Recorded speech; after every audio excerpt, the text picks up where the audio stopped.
And welcome to this, our second webinar in our autumn series of webinars organised by the Farm Family Committee of IFA. It's great to see so many people logging in, and I know people are gradually trying to get in. I know it's very bad weather tonight and internet connections are not great all over the place, but keep trying and you will eventually get in. We have a very busy night's programme ahead of us with three very interesting guest speakers who will cover a lot of material in the whole area of farmer health and well-being. Tonight's guest speakers will be Dr. Van Doorn, who is based in the Southeastern Technological University in Carlow. And we'll talk about what Diane will be talking about in a couple of minutes. She will be followed by Dr. Thomas Russell, who is based in UCD and has recently produced an interesting survey around farmers' health and well-being. And our final speaker will be Sean Cook from the Men's Development Association. And Sean has a lot of very helpful hints and helpful tips to give people, particularly farmers, to help us to get through the whole winter period. The long evenings are coming in and it's time for us all to take stock. We might be slowing down a little bit as the winter months come in. And this is our chance to look at ourselves and our well-being and see how we can improve things for ourselves as the months progress through the winter. And hopefully we will all be healthier and safer as the result of this. Tonight's programme is being recorded and will be posted on the IFA website on the landing page in about 2 days' time, besides the webinar from last week. Which was based on crime prevention. So if you want to pass on the word that this will be available for viewing on the IFA website towards the end of this week. The other area I would like to point out that just as you log on, you will see a list of contact people or organizations that you might wish to contact following this program. Some of the content might just cause you to consider calling some of these organizations. So if you are affected by anything that is mentioned in tonight's program, please refer to the list of contacts at the beginning of this program, and they will also be posted at the end of the program and will be on our website towards the end of the week. So ladies and gentlemen, I'm going to begin tonight's webinar by introducing our first guest speaker, who is Dr. Diane Van Doorn, as I said, based in Carlow in the new Technological University there. Diane has done considerable work on farmer health and well-being, and I'm asking Diane maybe to do her presentation for you, and you will find it extremely interesting. You're very welcome, Diane. Thank you very much. I will bring up my presentation. Can you hear me well? Yes, we can. Yeah. Okay. Yeah. Well, thank you very much for inviting me. Yeah, I am Diana, and I am involved in farmers' health research for years, actually, and I focused mainly on farmers' cardiovascular health as part of the Farmers Have Hearts Cardiovascular Health Program, which was a collaboration between the National Center for Men's Health at the Southeast Technological University. I still have to get used to the new name. Chagos, the Irish Heart Foundation, HSE, Glanbia, now Tierland, and UCD. And yeah, I love talking about my study, but today I will focus on general health and physical health, defining health. I provide an overview of the farmers' health research findings and look into health prevention. So first, I want to briefly talk about what is health. In Ireland and worldwide, the most used definition of health is that formulated by the World Health Organization, the WHO. It stems from 1948, so it's quite it survived many years. And this definition describes health as a state of complete physical, mental, and social well-being, and not only the absence of disease. So with this definition, the World Health Organization sees health or defined health as 3 dimensions: the physical, the functioning of your body; the mental, which refers to the way people cope with stresses of life, realizing their abilities, learning, working, and contribution to their communities; and social health, which can be defined as our ability to interact and form meaningful relationships with others. And this is very important because social relationships have an impact on our mental health and well-being, and also our mortality risk. So social relationships are actually associated with health protection. what health is, we have this definition, and I think we all want to be healthy, and healthy is a common word, but what it means for me and you can be very different. So some people might define health as being able to carry out daily tasks. For example, research have found among farmers found that farmers place maybe less importance on health and prioritize farming commitments or family commitments over their own health. Some people define their health by the number of times they were sick that year or visited the doctor. Others might view health as the outcome of genetics or being lucky or unlucky. Others again say, oh, happiness and feeling good in myself. And there's no right and wrong in how you define health, but it is important to have a level of understanding of how you see health as it impacts the importance we place on health. And that again impacts the way we behave around health, the decisions we make, if we make protecting or health decisions, or maybe harm our health.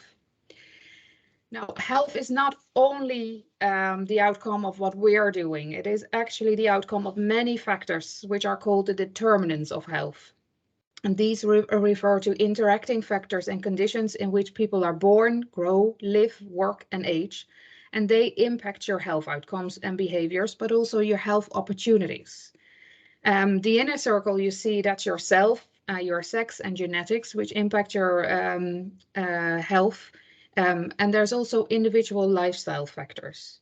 And the individual lifestyle factors, they are not only conscious decisions we make. They are also heavily influenced by our social conditions, community, our living and working conditions, and also cultural factors. So what we have learned about health. As said, these determinants link in with each other and influence health outcomes. And for example, if we take income, that relates to education, housing, the environment where you live, the type of work, maybe if you're employed.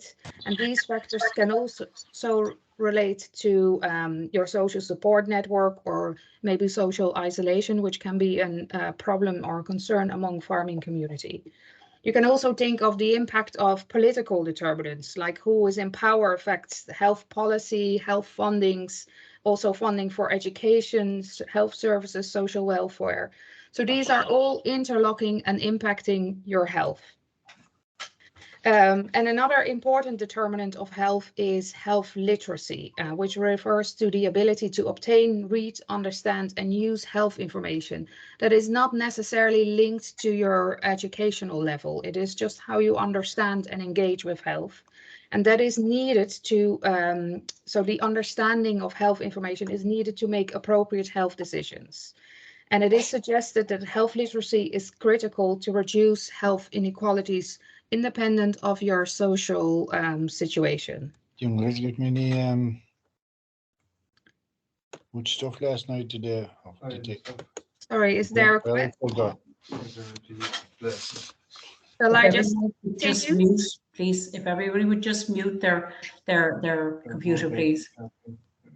So these determinants of health are, I just move on, Alice. These determinants of health are different for people and can lead to health inequalities.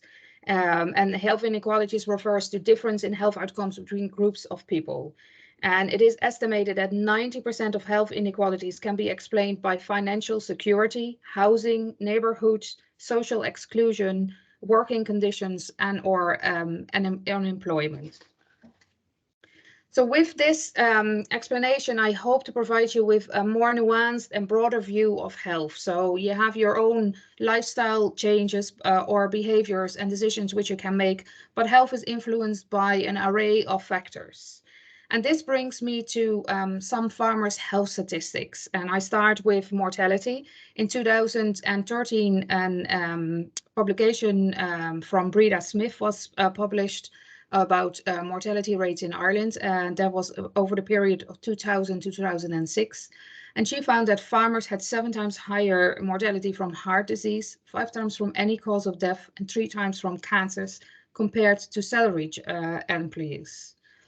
In 2022, a new report was published by the ESRI, and they looked at mortality rates between 2000 and 2012, and they came to the conclusion that there was an overall decline in mortality rates. However, the mortality rates from farmers and agricultural workers stayed the same rather than they had decreased.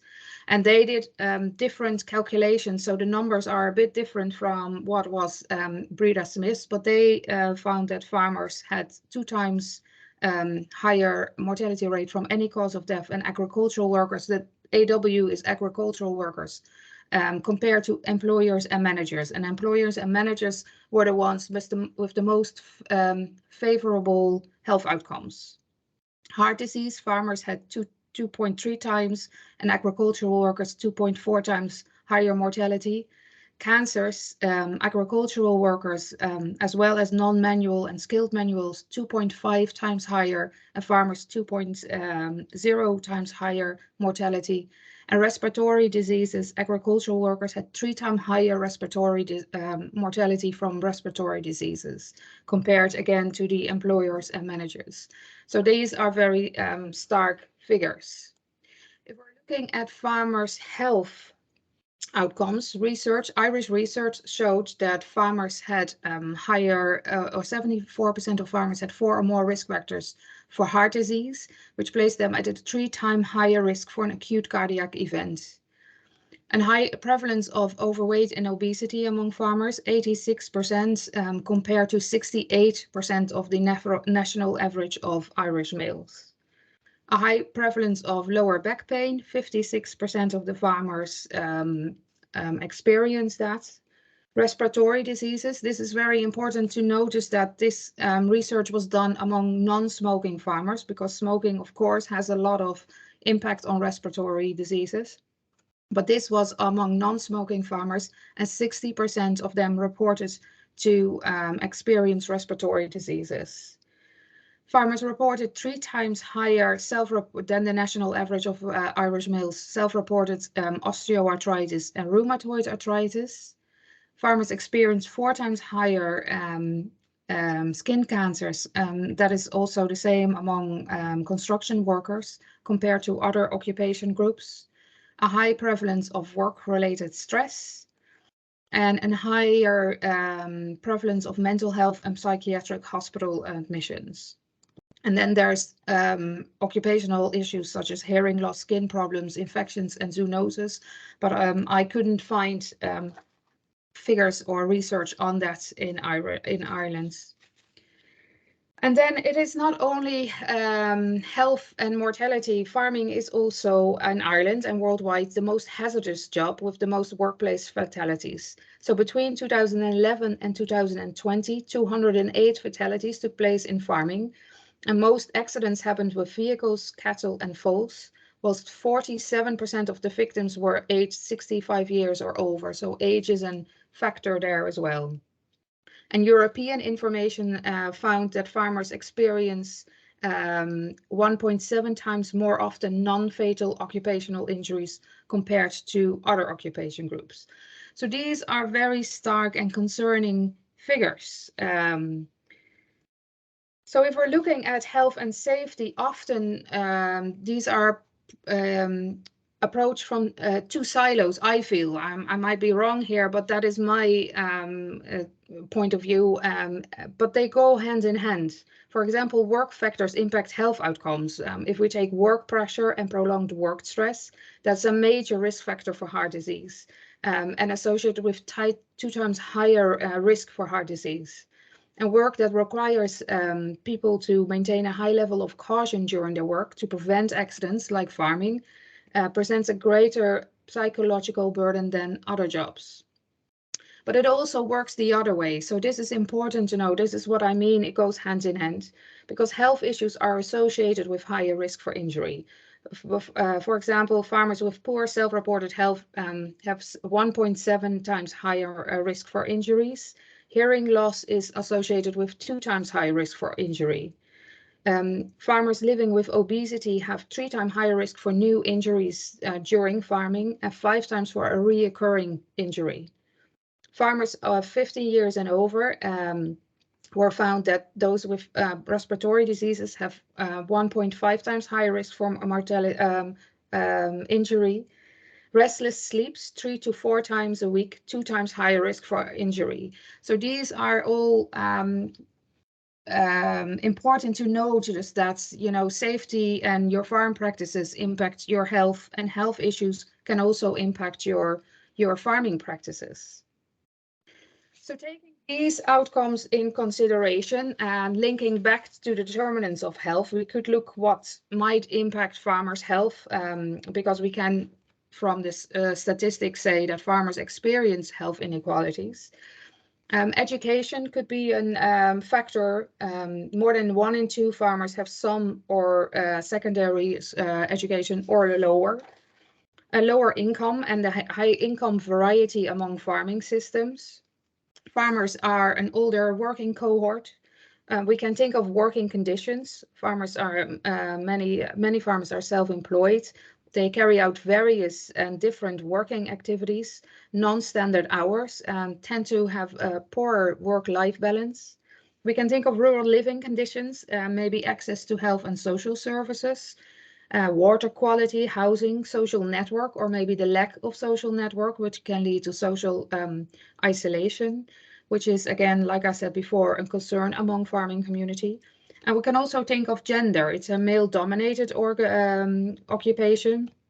And farmers, from my research, show that they tend to not connect with traditional health services.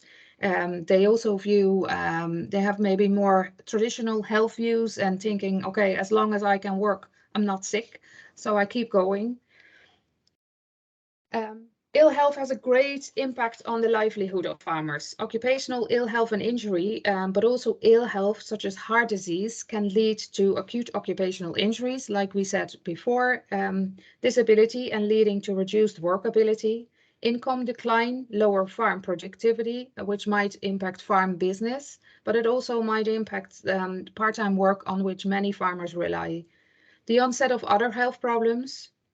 So ill health often has a chain reaction and can lead to increased stress, mental health issues. If you have injuries and you cannot move, that can lead to overweight or obesity, and that can lead to heart issues. Personal health, the experience of lower quality of life, and specifically for farmers, working identity has been found very important. And it is perceived that many farmers feel sick on the moment that they can't farm anymore, rather than that they feel sick if they farm with pain or feeling not well.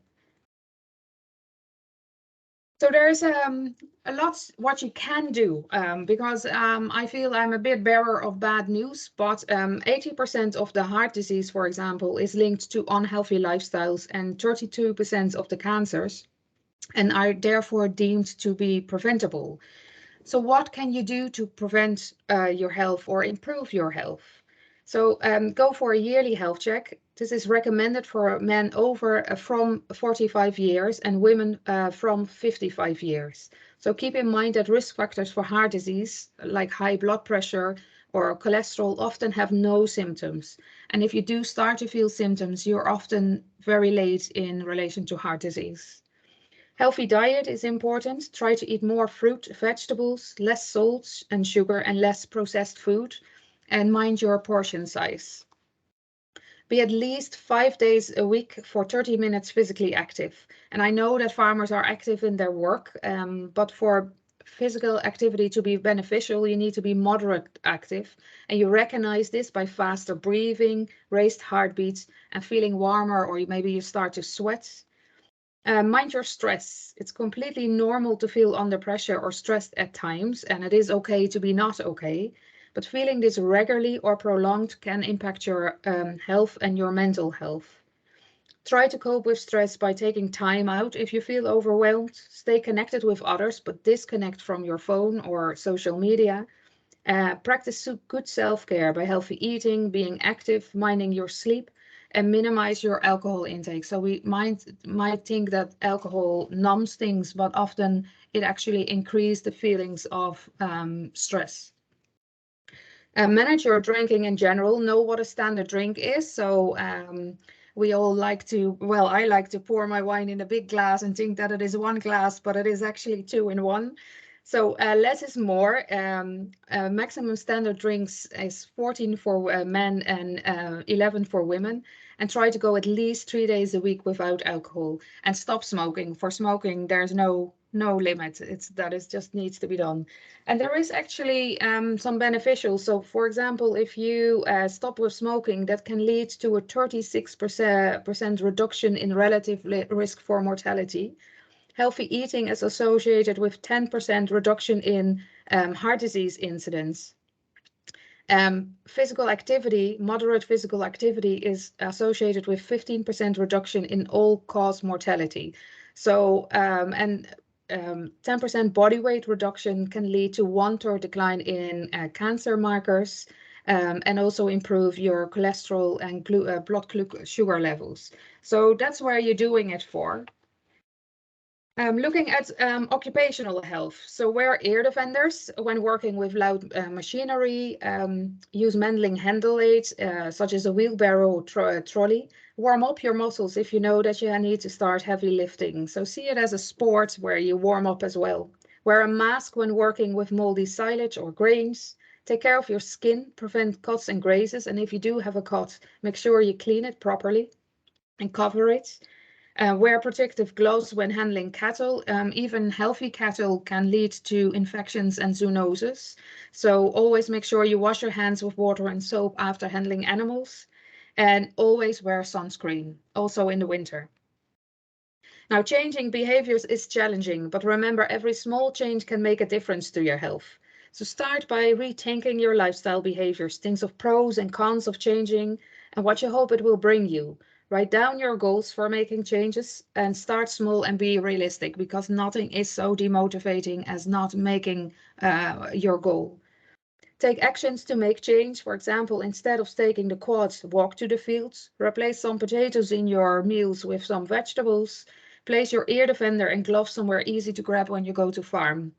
Talk to others about your plans and look for support.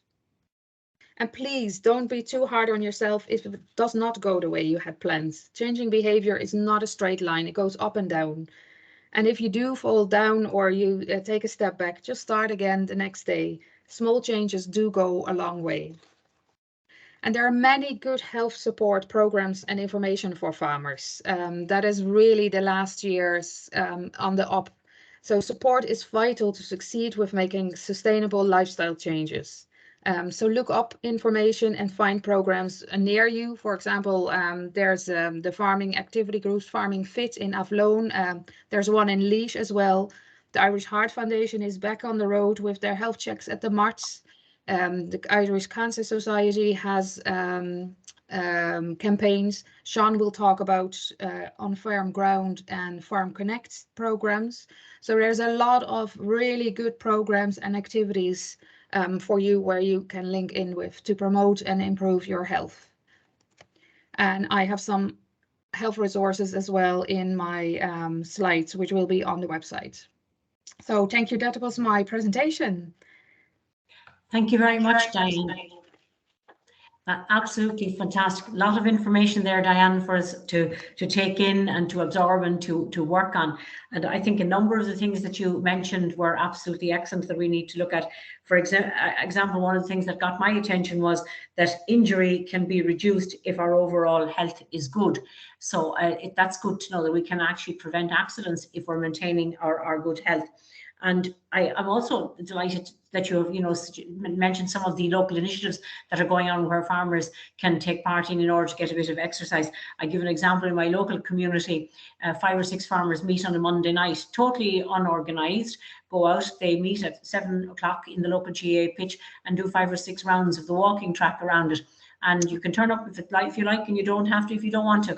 But it's great. Yeah. It's good physical and socially for them. So anyone can do it. And if you're online tonight and you feel like you can be the one who can give 5 or 6 of your neighbours a ring and say, come and meet me in the local track, would be a great way to start. Do it together, you have so much more a chance to succeed, and it is fun to do as well. So it doesn't feel like a chore. That's excellent. Yeah, there's many local programs and activities going on. So yeah, It's great to hear that. Good. Thank you very much, Diane. We will take questions at the end if anybody has some. So just hold on to your question, or you can put it into the chat box and we will use it at the end as well. Our next speaker is Dr. Thomas Russell, who is based in UCD. Thomas is a professor there in the agriculture and food section and for the extension there. And he will talk to us about the findings from his survey that he released about 2 weeks ago. Many of you may have read some of the findings on the paper, or you may have heard them on the radio. And I think it would be good to have Thomas maybe explain these findings to us and maybe tell us how we can do something in relation to improving our lifestyle as the result of what he has found. So Thomas, the floor is yours. That's great. Thanks very much. So just as my presentation here. Can you see that now? Can, yes, great.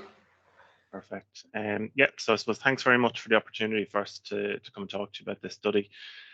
We feel it's a very important study and very important to note the issues out there.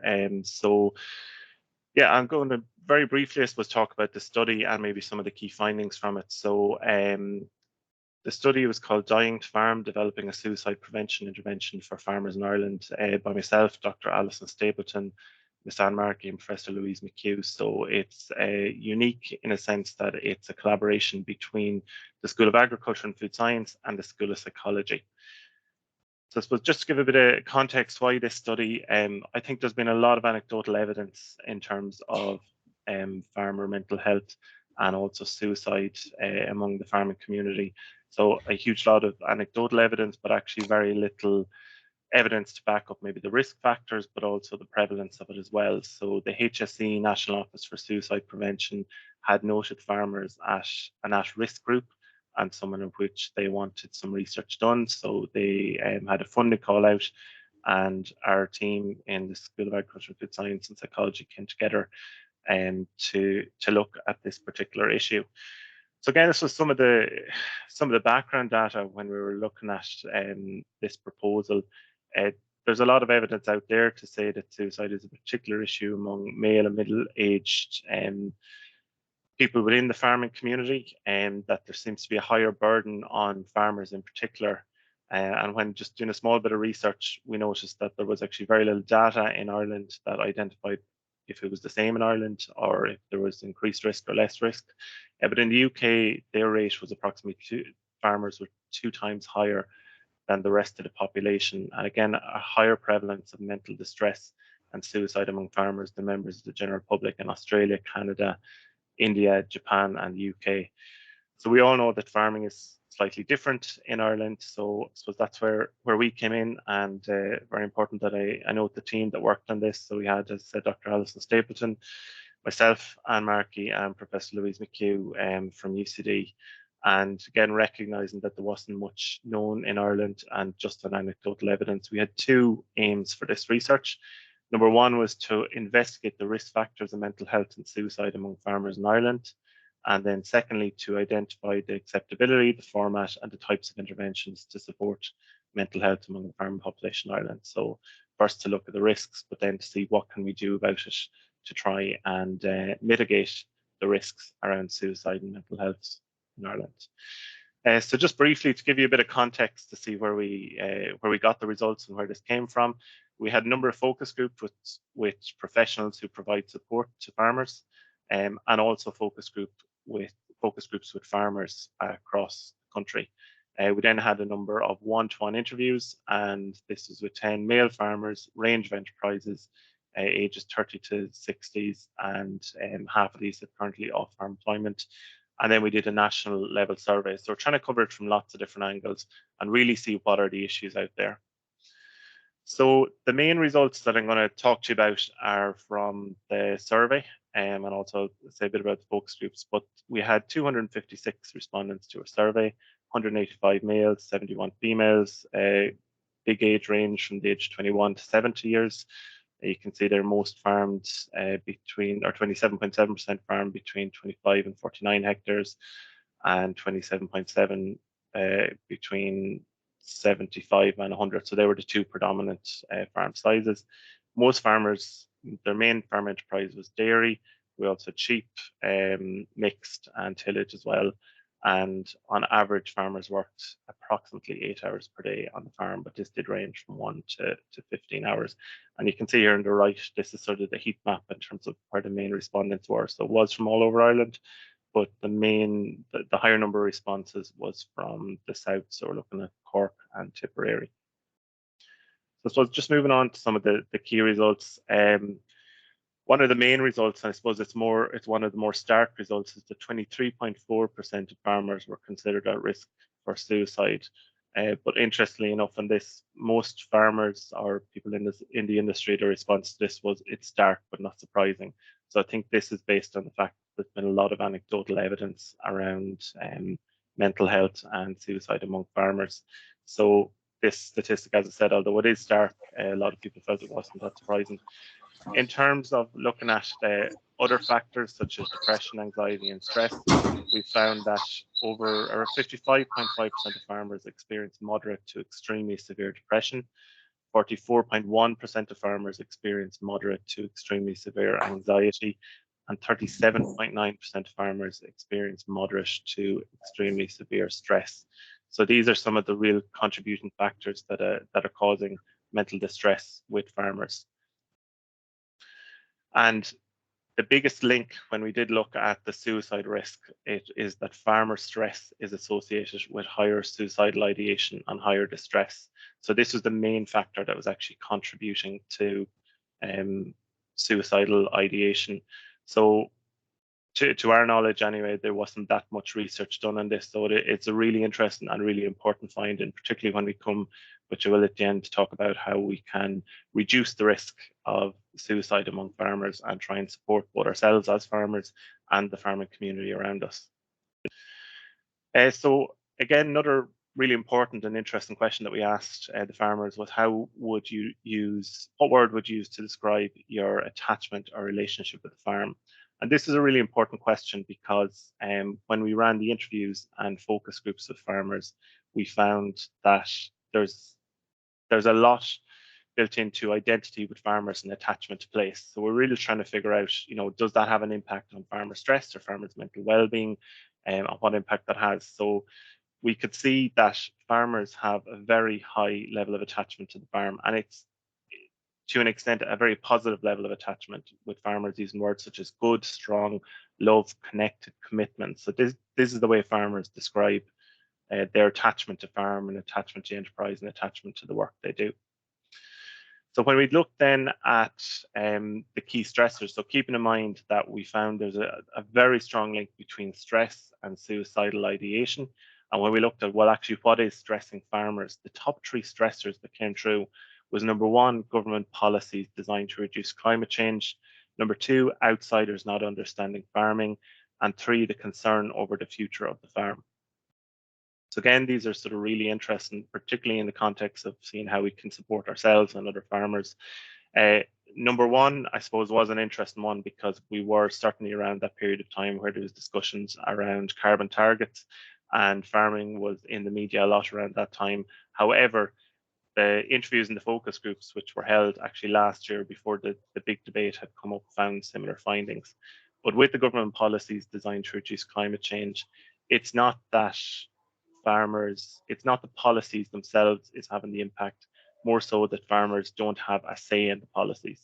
So we can see, and it's well known, recognized, farmers generally always want to do the good thing, the best thing, whether that's for animal welfare, for the environment, for climate.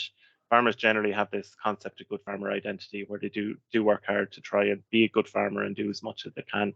So I think when that is threatened with government policy that they feel is pushed on them or implemented on them, and they have no say in that, even though they feel they are doing as much as they can, that's when it has a big impact on stress levels and on their mental well-being. And again, that second and third one around outsiders not understanding farming and concern over the future of the farm all tie into the same thing. And some of the words that farmers were using in the focus groups and the interviews was this word scapegoated. So we heard scapegoated being used a lot. Farmers felt scapegoated in the media. And again, they felt like they didn't have a voice when it came to some of these policies. And building on that, again, these focus sort of more on the qualitative data, so the interviews and the focus groups. We found the farmer-specific stressors, so along with the ones I mentioned, isolation being a big one, admin being a big one, climate change, policies again, succession and finances. So I don't think these will be unexpected to anyone, but it's the next few that are actually slightly unexpected, and the first one being the farming community. So farmers mentioned a lot around their community, their neighbours, their friends, and farmers really felt they didn't want to be a burden on other people in the farming community. So farmers felt, I suppose, afraid to have that conversation or to open up with people in their locality because they felt that they should be strong and maybe not have that conversation. The next one down, then again, really interesting, this scrawl versus land on the mind. So I suppose we all know when, farmers, you live on farms, we work on farms, life revolves around the farm to an extent. So there's this concept of land on the mind that all day, a lot of farmers just think about land. They walk the land, they've grown up in the land, they've inherited the land. So there's this high level of attachment, and to an extent, their identity is attached to the land. And so anything then that threatens this sort of land on the mind, this identity, this attachment, whether it is climate change or succession or maybe financial issues, is going to have a big impact on farmers' mental health and increased stress on the farm. Again, another really interesting finding is the fact that, and again, it won't be a huge surprise in terms of farmers' relationship with land is complex, but actually what we found is that farm attachment is associated with lower well-being. So again, it goes back to that identity. Farmers' identity is embedded in the farm. And I'm saying that myself as well as a farmer who's farming in partnership with my dad. And I do always remember my gran when I was even 6 or 7 years old saying that, all the blood, sweat and tears that's gone into this farm for you to take over at some point. So I think it's embedded in people from a really young age, this farm attachment. So you can see how it might at some point become a burden if it isn't somewhat threatened, whether it's that, as I said, the climate change or something else like that.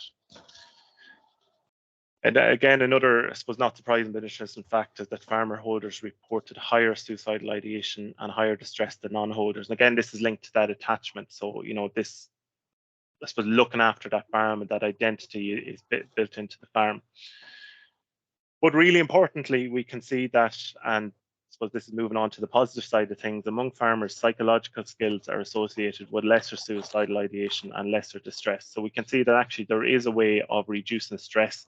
There is a way of reducing suicidal ideation. And I think both as farmers and within the farming community and people within the industry, we have a huge role to play in trying to support both ourselves and other farmers and the farmer community with this. So this can be, these psychological skills can be simple as mindfulness techniques, anything designed to try and reduce stress. And again, when we look at the fact that farmers, you live, you work, we spend all our time on the farm, sometimes even getting out for a walk, getting out for a drive, going on a holiday, going out for a few pints, going to a match, anything that sort of takes you out of the farm for even a short period of time to just give you a bit of headspace to think about that and try and reduce stress. So there's a very strong link here between those psychological skills and reducing stress and suicidal ideation. So really what we need to look at is even just to take that time as farmers to say, okay, we need to make a conscious decision to do this. And as Diana was even mentioned earlier, whether that's even meeting up and, going for a walk or doing anything outside of farming that just gives you the bit of headspace to do that. So I suppose just the, focusing again on that, there are tailored interventions. I suppose our next step as a research team in UCD is looking at those tailored interventions and making them specific for farmers. And I suppose really positive to see that there's a lot of people within the industry at the minute, whether that's advisors, whether it's people in the support services who are really conscious that this is an issue in farming, and they're really conscious to keep an eye out for the signs. And there's lots of people there that are providing support and sort of tailored support. So, I'd recommend for any farmer that's struggling to talk to your neighbours, talk to your community, or even talk to, your advisor. People are well equipped at the minute. And also great to see that there's, particularly in the last few years, there's been a lot of key projects and initiatives that are out there to try and support farmers and to put a focus back on farmer mental health. And this is only an example of a few. We've Make the Move, On Firm Ground, Embrace Farm, and there's many other projects. And these seem to be particularly prominent as of recent times and in the last few years. So it is really good to see that. But again, just to be really conscious that we do need to take some time as farmers to try and reduce stress and take that time to look after our mental health. So that's just a very brief overview, as I said, of the research project that we did and sort of what we found of that. So thanks very much for your time. Thank you very much, Thomas. A terrific presentation, and delighted that you could be with us, because it gives us a much better understanding of your overall research project than just the highlights that were brought out in the paper and on the news and whatever. So I think that has given us a very good understanding, and I think it's very important that going forward that your research would be used, particularly when it comes to policy making, because you have shown that the lack of participation or the ability for farmers to take part in policy making has been a huge stressor. And I think we may be able to use your information going forward to prove that it's important that farmers are involved in policy making going forward. It certainly would reduce the stress on them and help them to continue to farm in the best possible way. As you have said, they are certainly very positive towards farming and towards the land and towards all that's good in the environment as well. So Thomas, thank you very much for that. Appreciate you being with us tonight. And again, we might have questions for you at the end. We come now to the third part of our presentation, and here I would like to introduce Sean Cook. Sean is the Chief Executive of Men's Development Network, and though we've spoken a lot tonight about men, this whole program is for men and women that are farming. And just because we say men, it doesn't mean that the women are not included, and most of the information given is equally suitable for men and women because it's gauged very much at the farming community.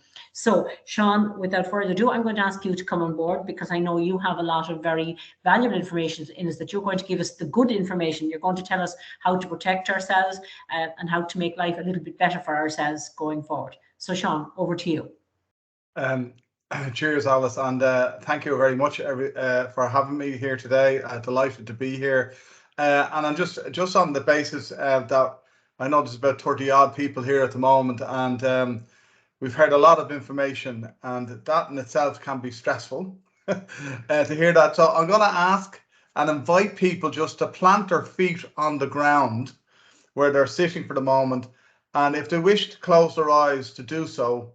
And then just to think of something for the next 30 seconds. I'm only asking you to 30 seconds to think of something that you enjoyed doing today. And just to have that moment to do that.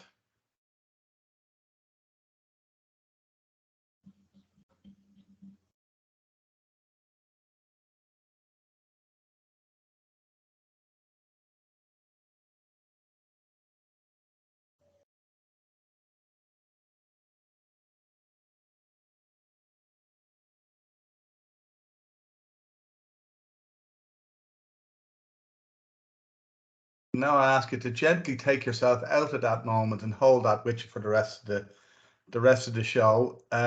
It's always good to kind of ground yourself when you're talking about these various different issues, and especially around your health and well-being. And what I hope to do today is to we will have 12 tips really at the end of the day that have been devised by Diana's colleague Noel Richardson, and that we have worked with Noel for years in relation to men's health in Ireland. And so, listen, that's what I'm going to do. But before I start, just to let you know, we have a website.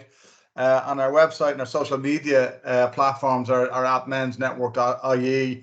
And on the website, there's a whole raft of resources, interviews, conversations, and very much outlines the work of the Men's Development Network, which is very much around engaging with men and boys and women and families around their health and well-being, gender equality, and end their gender-based violence. So it's a pretty broad spectrum of work, but how we've come it then explains why we find ourselves working within the farming community as well. So, and I'll talk a bit more about that later on.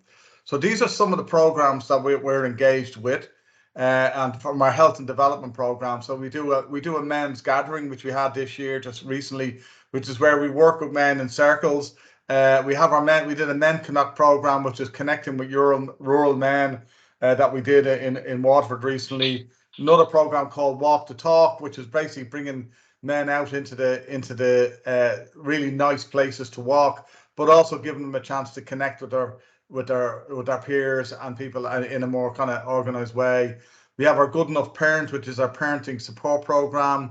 We have our leadership program, and then we have Engage, which is a significant training program where we train frontline service providers on the most appropriate ways in which to engage with men and boys around their health and well-being. And then emanating out of Engage is On Firm Ground.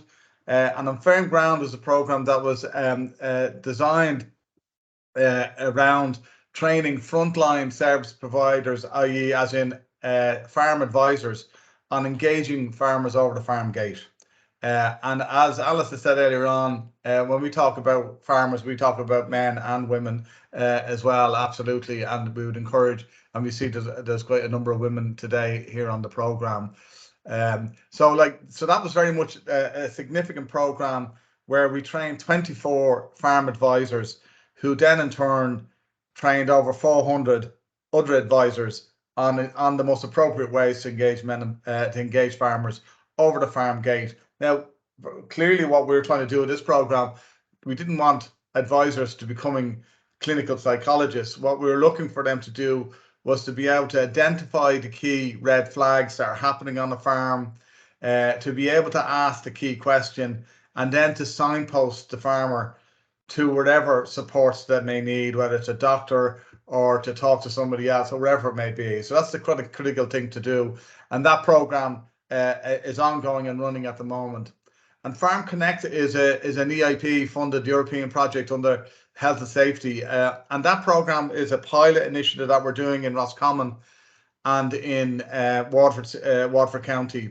And that's very much around connecting with farmers from within their area and going through a whole range of work with them about connecting with themselves, connecting with their health, their well-being, their physical health, their mental health, and giving them a kind of key information for them to be of support to each other within their farm communities. And it's based around the farm is based, it's a kind of an anagram of the word of kind of farmers awareness, resilience, and MEHL, which is coming out of that, which is a very, very important word within the farming community.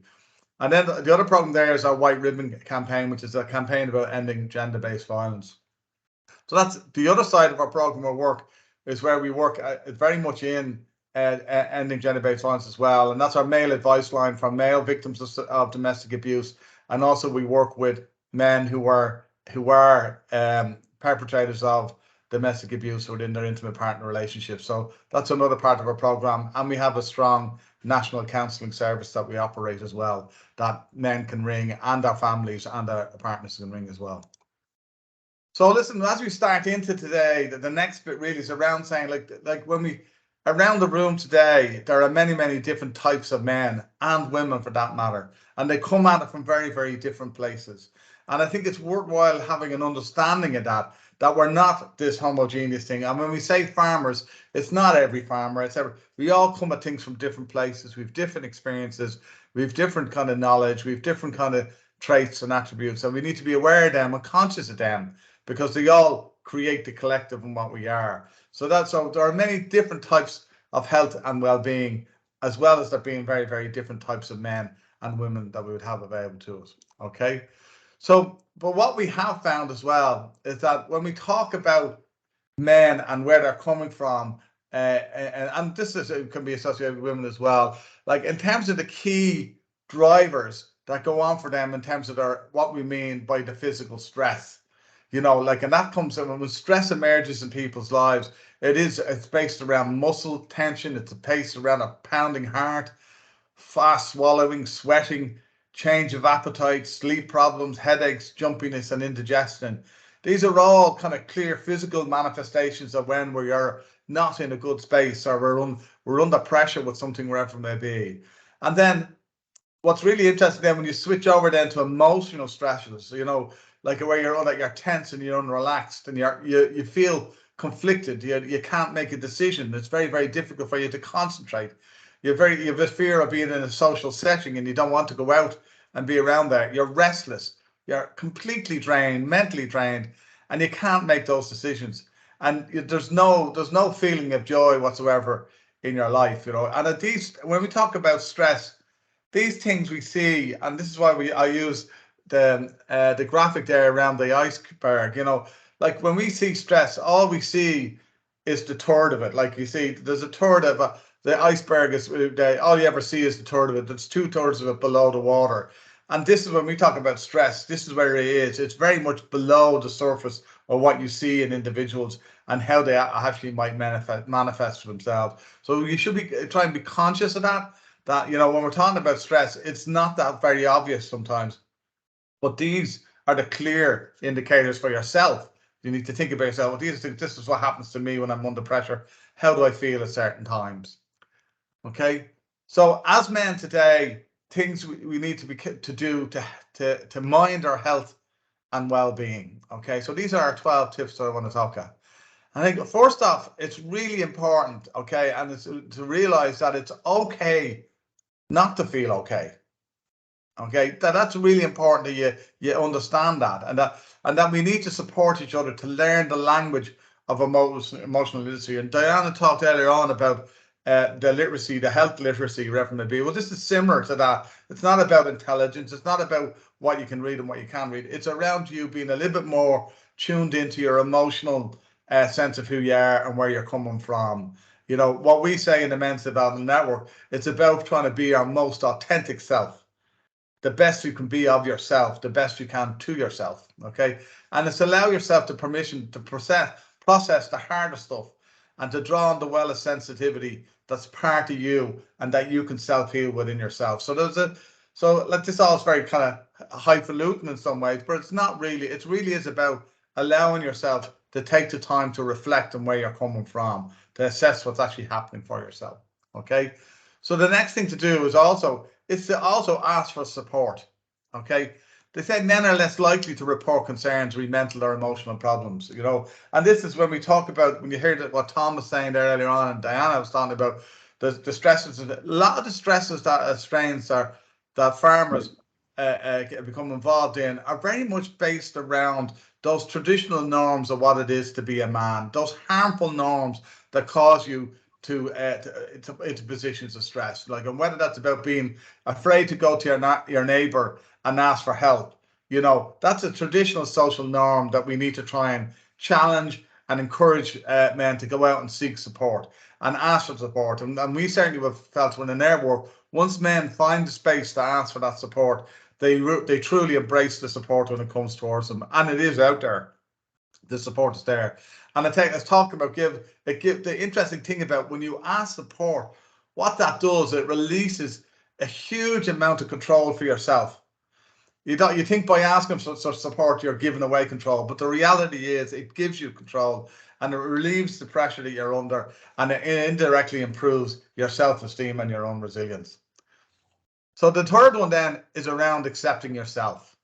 Okay, and that's about saying not comparing yourself to some other ideal of what it needs to be. Not to be comparing yourself with the farmer up the road with the bigger tractor, or not to be comparing yourself with your next door neighbor who's got 200 cattle or 200 cows, wherever it is. Like, you know, to accept yourself as you are right now. Okay, it may be imperfect and you may be changing, but you're a worthy person, and it's about really accepting yourself. It's important around that, not to be giving yourself a hard time because you don't think you measure up to what you think you should be. And I think that's a really critical thing that you need to do.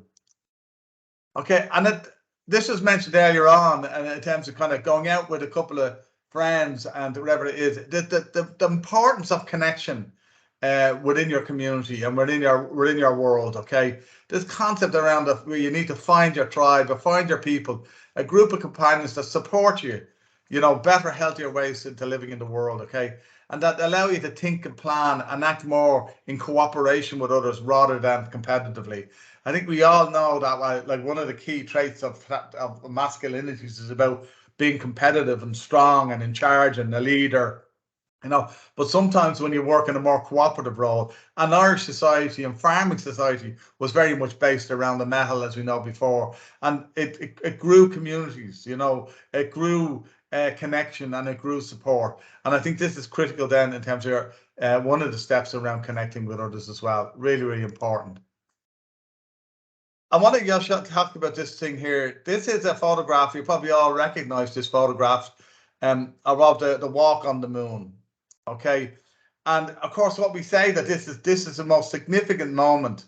This walk, like, you know, where this man Armstrong went out and walked on the moon, and really what it did was it transcended such an amazing achievement for this particular man to go out and do that and shine the light of the most amazing technology. And like what he said, of course, this is one giant step for man, and whatever, a small step for man, a giant step for mankind. And I think it's really interesting. But most importantly, this is an individual on his own here, okay? But he didn't get there by himself. He required all of these people that were based in NASA. And we had to go to NASA to get them to seek permission to use this photograph for Men's Health Week in 2018. But the reality is that that man, when he took that walk, he then had to, all these men and women in this room were the people who put that man to the moon. So that whole concept of partnership as opposed to isolation is really important around that connection I mentioned earlier on. Okay, the other 0.5 is about getting involved.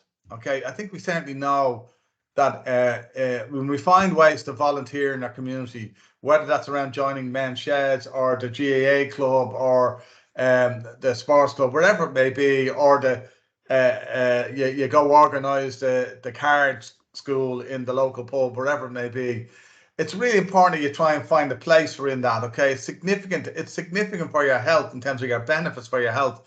And that's all about that sense of giving as well, really important. So lots of men and people, and it was really interesting around the lockdown, what happened. You know, the amount of people who did come forward and volunteer and do stuff and support each other within the community. And I think that was really, really an amazing show of solidarity among each other, you know. But also what came out, that although people were feeling very, very vulnerable and upset and isolated within COVID, when people came and other people volunteered, they felt good about themselves as well. So it really does have a tremendous positive aspect. The other then is 6 then is around regular appropriate exercise, and we're talking about appropriate exercise. We're not looking for fellas to go out and start running marathons like the lads did over the weekend. I think it's more around doing probably so similar to what Diane was saying around these things. A lot of the stuff are being then are repeated, you know, but like I think they're worth repeating in terms of giving a sense around it. You know, so you need to do some kind of physical activity. It reduces cancer risk by, you know, making your immune system stronger, shortening the time it takes for food to move through your intestines, altering your body composition in terms of reducing fat, and even changing your hormone levels. So even in terms of that when you you have an ability to kind of wear down the foods you've taken, in terms of your metabolism kind of increases as well. So this thing is really important in terms of regular exercise. As Diana said earlier on about eating a balanced diet is really important in terms of staying healthy, and we need to be careful around, especially when we're working in a stressed environment, that we reach out for the fats, the sugars, the chocolate, the cans of Coke, wherever it is, on the road, on the rush, whatever it may be, but to try and manage that in the way that works well for you, and avoiding processed foods and sugars and fats, and maybe do a bit more fruit and vegetables, is what they said earlier on. The other thing is about it's called, now the word here is excess alcohol, and I think we all enjoy a pint, me no different than anybody else, wherever it is. But I think sometimes it's time we need to be conscious about why we're drinking, you know, and the way we drink is important. Whether we're drinking to avoid stuff or fear stuff or ignore stuff, that this is all real serious indicators of alcohol as a problem in your life, but also in terms of drinking excess alcohol, what it has on your health and your well-being is massive. And not only does it have it on your own health, it has a significant impact on your partner and your children, your friends and your co-workers as well, whether you realize it or not. So it's a thing to say to kind of be conscious of your alcohol intake, be mindful of it, especially when you're in stressful situations and you feel that a drink will help you or whatever it may be, but just be conscious of it when you're having that drink. Okay, I think the other thing is about getting lots of sleep. Okay, get your 7 to 8 hours a day in if you can. We all know that when we're stressed, we can't sleep, and therefore we need to be mindful of that. So get into a good sleep routine, which is really, really important. Not be going to bed too late, not be getting up too late, whatever it may be, is all vitally important as well. Okay, I think the other thing is around this is called kind of giving yourself the kind of self-compassion. Okay, so to finding the things that are good for you, okay, in your life in terms of your good work-life balance. So like, find something that occupies your leisure time, okay, and the leisure time is your time, okay, and if you find that some of this leisure time helps you, keeps your physical activity in good form, all the better. But the idea is to find something for yourself, because what happens when people take their leisure, when they've taken some time off, they don't necessarily go do something that's for them. And I think it's important that we try to take that leisure time and to do something for yourself that makes you feel good, wherever it may be. I have a thing that I say to myself most mornings. I get up in the morning and say, I'm going to do something I have to do. I have to go do something that is good for me. And then I want to go do something for somebody else. And that ends up on a month, I end up doing 30 good things for me, 30 good things for somebody else, wherever it may be, and 30 things that I should do, which is it's no bad way to get 90 things like that done in a month. And if you put that into the year, it moves itself on. Okay. And I think also to take notice, to get in touch with your nature and be aware of the world around you and what you feel about. And I think this is so vitally important when you're working within a farm environment. And interesting what Tomas was saying, the words that people used around their connection with the farm. Like, I think it's really important you hear words like love, connection. These things are really important words and important emotions that they need to be embraced and not ignored when we talk about the farm and what's happening within the farm. And I think, and also that when you walk around your farm, generally it is a place of beauty, and there is a lot to be generated and coming from it, and there's lots of growth and things happening within it. So I'll teach you to give yourself that sense of self-compassion, and do the things also that you like doing, okay? And set a challenge for yourself as well, to reflect on the knowledge that things we love doing, it makes us feel better, okay? And the more we bring into our lives of passions and gifts and the practice of both, it really helps in terms of our health and well-being. And also, there's another great thing about that challenge, that to try something new, do something different sometimes helps you in also kind of minding yourself, and even just putting yourself out in a bit of a challenge for yourself. Set yourself a challenge. There's always a great sense of achievement when you actually complete that. And then the last one here we have in terms of intimacy and closeness, okay? And many men find themselves struggling in this area, and it's important that we retain intimacy in our relationships. Now, some of this is around sexual intimacy, but not the other thing is around that closeness, that intimacy with your neighbors, your friends, whoever it may be, that you keep that contact, that closeness, that connection with those people. And this is life fuel to you. If you're isolated and set apart, you find yourself in a very, very depressed state. As I always say, like, if you find yourself in the bed, you never get out of your head. And I think these are things that you need to do in terms of, intimacy will make you, and the reach for closeness will make you reach out to go to that person, to go to the person you need to be with and to talk to, and to engage with them and support them, and get the gift of life in giving your friendship to them as well is really, really important. Okay, so this is a story I want to get before this, and I'm finishing up now in a second, Alice, as well. This is a story about geese, okay? And I came across this one evening. I was watching a documentary on the radio and on the television, and I heard this thing about the geese.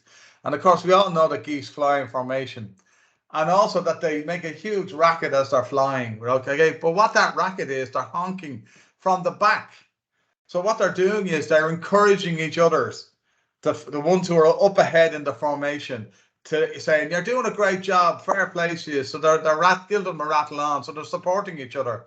And the interesting thing that happens around geese is that when they fly in formation, they fly 72% more than they could do if they're on their own. So I think there's a lot to be gained in that. So what they do is they move from the front to the back. They do it with cooperation and synergy, and they're able to do that in partnership, but as part of a collective and as a part of a community. And of course, they achieve so much more when they do that. And the other interesting thing about geese that I think is lovely is that if one of the geese gets sick, or starts say can't fly anymore, two of them will go down with that. Two others will go down with that goose until they recover or they pass away, wherever it is, and then they'll find their way back to another flock and move on. So the geese are they're great ambassadors in terms of, I think, of working in partnership and connection and synergy. And I think it's really, really important that we kind of learn from that as well. So here's some signposting things that we hear about the meldshealth.ie. That's a website you can go on, you can check out, you can do various different things around getting yourself checked up in terms of your health and well-being, going to a doctor, all those type of things. But even there's some of the questions you can ask yourself as well on that. There's also then things like the Man Manual, which is that helps you kind of challenge and choices, stuff that you can do. That you can get that on our website or on the Men's Health Forum website as well. And they're really good resources around restoring your balance, working with yourself, and taking responsibility for your own health, wherever it may be.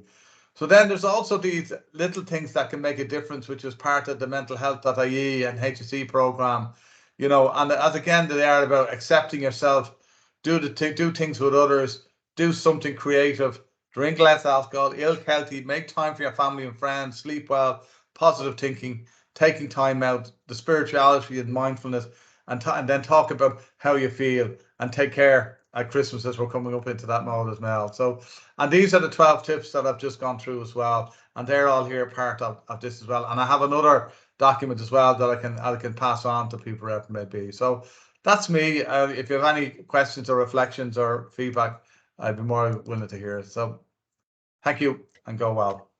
Great, John. Thank you very much. A very comprehensive guide, I think, to good health and how we can prevent illness. I think the most important thing that you have taught us there is that prevention is better than cure anytime. And I think we all know that old saying. So if we could try and prevent these illnesses coming on, we'd be in a far better place. You've given us a lot of practical advice there with your 12 helpful hints. They're very practical, they're very realistic, and I think any one of us could adopt those and make our life a little bit better. And I think does it all lead then to a good life balance? I think you said that, Diane said it, and Tomas said it, that we learn to get away a little bit from the farm, we learn to take a little break, whether it's for a couple of hours in the week or a couple of days in the year, whatever it is, that we take that time away on a regular basis just to clear our heads, and then we can come back in a better frame of mind.